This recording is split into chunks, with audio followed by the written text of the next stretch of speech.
Merhaba o'rtoqlar. Agar siz hozir shu videoni ko'rayotgan bo'lsangiz, demak siz tez orada Turkiyada grant asosida talaba bo'lmoqchisiz.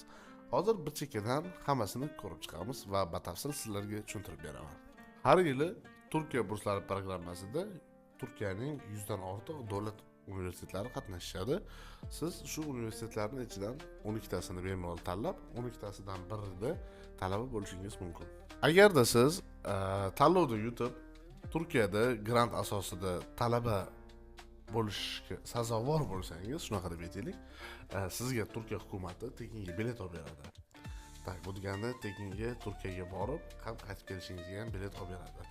O'qishingiz, kontraktingiz mutlaqo tekin bo'ladi. Bir so'm kontrakt to'laysiz. Undan tashqari yotoqxonangiz ham mutlaqo tekin bo'ladi. Juda ham yaxshi uslubiyalarda yotoqxona o'zingizga ajratib beradi. Va bundan ham tashqari stipendiya va даже 2 mahal issiq ovqat beradi. Bunisiga nima deysiz? Va yana bir yilda bir marta sizlar Turkiyaning o'zini kurortniy zonalari bor. Siz Kapadokya, Antalya o'shalarga sizlarga bitta putyovka tur qilib beradi. Bir yilda bir marta borib, bemalol o'zingizga dam berib, hordiq berib kelsangiz bo'ladi. Bulardan tashqari yana juda ham ko'plab narsalaringiz tekinga bo'ladi. Mana mayda juda dokumentlaringizdan tortib, tam katta страховка, kimlik va shunga o'xshash dokumentlaringizgacha hammasi mutlaqo tekin.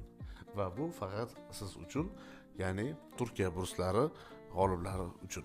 Oson qilib tushuntiradigan bo'lsam, oldin Amerikada green card o'ynardik. Xuddi shunaqa lotereyaga o'xshab, hozir Turkiyada burs dasturini o'ynaganmiz. Xuddi shunaqa lotereyaga o'xshab bo'ladi. Turkiya hukumati studentlar uchun 5000 ta bakalavr uchun, 5000 ta magistratura va 5000 ta doktorantura uchun, jami 15000 ta student uchun mutlaqo tekinga o'qishga imkoniyat beradi. Shu 15000 taning ichidan bittasi именно siz bo'lishingiz mumkin. Aytgancha suhbat dedim. Suhbat 4 ta tilda bo'ladi: o'zbek, rus, ingliz yoki turk tilida. Shu 4 ta tildan bittasini bilsangiz kifoya, shuni o'zida suhbatingizni bemalol o'tib kelaverasiz.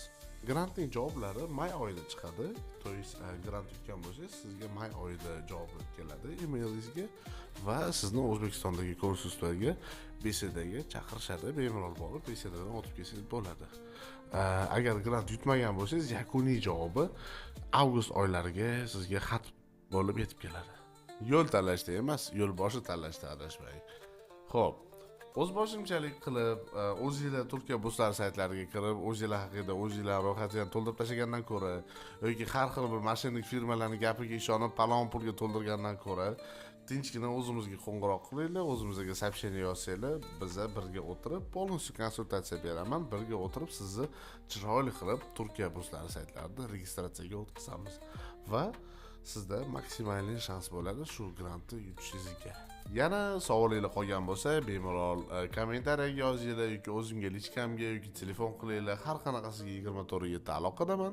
Bemalol o'zimga chiqib so'rasanglar bo'ladi. Men yana ham batafsil ma'lumot berishga har doim tayyorman.